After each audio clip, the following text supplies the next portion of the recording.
हम त्रिकोणमिति के अंतर्गत पढ़ेंगे, तो उसी को मैं यहाँ समझाने जा रहा हूँ आपको। इसके प्रकरण है हमारा त्रिकोणमिति,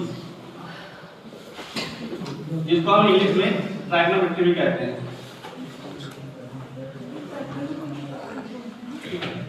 जैसा कि नाम से ही जो है समझ में आ रहा है, त्रिकोण मतलब जो त्रिभुज के तीन कोण हैं उसके उसी के रिप्रेजेंटेशन के बारे में हम बात करेंगे।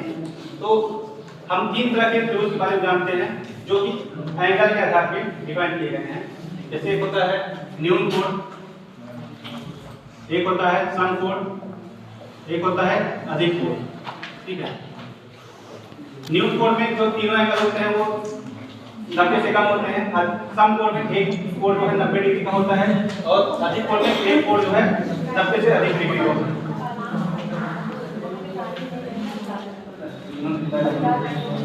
तीनों भुजाओं को आसानी से निकाल सकते हैं, इसलिए हम पाइथागोरस थ्योरम पर ध्यान देते हैं।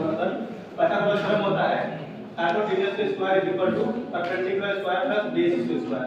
ठीक है, अब यहाँ पे मैं अगर पूछूं हाइपोटेन्यूज क्या होता है, किसी एंगल का बेस क्या होता है, परपेंडिकुलर होता है, तो बता सकता है?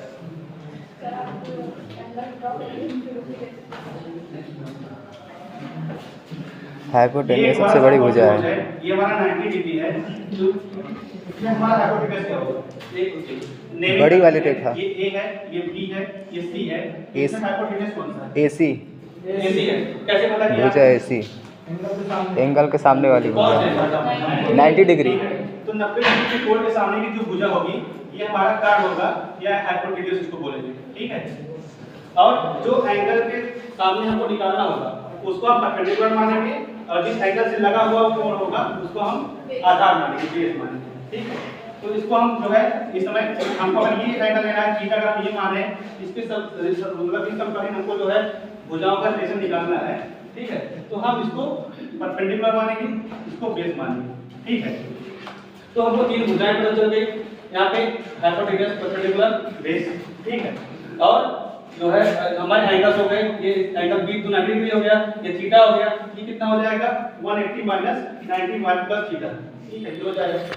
तो इन्हीं के रिलेशन के बारे में जो है हमको 6 जो है ट्राइगोनोमेट्रिक रिलेशन पता चले हैं, जिनको हम नेमली जो है उनका नाम देते हैं sin थीटा है, cos थीटा है, tan थीटा है। बेसिकली ये तीन ही मेन है। ठीक है, और जो तीन है इनके रेसिप्रोकल है। ठीक है, sin थीटा का जो होता है 1 cos थीटा होता है। ठीक है, cos थीटा का होता है 1 sec थीटा होता है और tan थीटा का 1 cot थीटा होता है। रिलेशन तो हमने पढ़ लिया, बट अभी तक हमने ये नहीं देखा कि sin थीटा का मान क्या होता है, cos थीटा का मान क्या होता है, tan थीटा का मान क्या होता है। तो आइए हम इसको जान लेते हैं।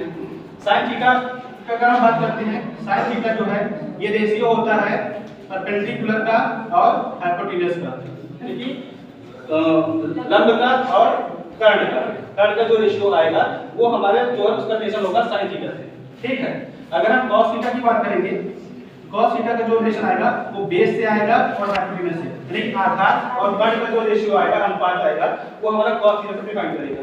अगर हम tan थीटा की बात करेंगे तो tan थीटा हमारा क्या आएगा, परपेंडिकुलर अपॉन बेस, यानी कि जो लंब का और आधार का जो अनुपात आएगा वो हमारा tan थीटा आएगा। अब इसी के आधार पर जो हमने रिलेशन लिखा है sin थीटा 1 cos थीटा होता है, तो हम इसके आधार पर cos थीटा को लिख सकते हैं। क्या लिख सकते हैं, इसी का उल्टा कर देंगे, इस रेशियो को पलट देंगे तो हमारा cos थीटा आ जाएगा। cos थीटा हमारा आ जाएगा हाइपोटेन्यूज अपॉन परपेंडिकुलर।